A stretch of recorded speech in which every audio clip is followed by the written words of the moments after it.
You ask Tiger to calculate. This deals with linear inequalities with one unknown. The final result is z smaller than -4. Let's solve it step by step. Group all constants on the right side of the inequality. Add 3 to both sides.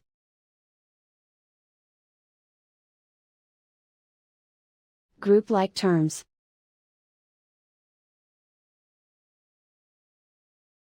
Simplify the arithmetic.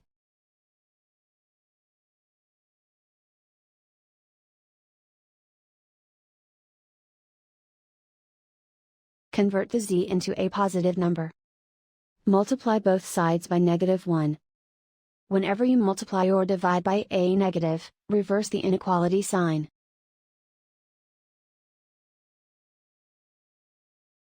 Remove the ones.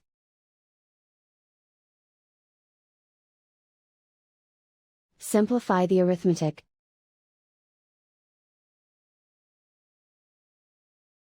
Plot the solution on a coordinate grid.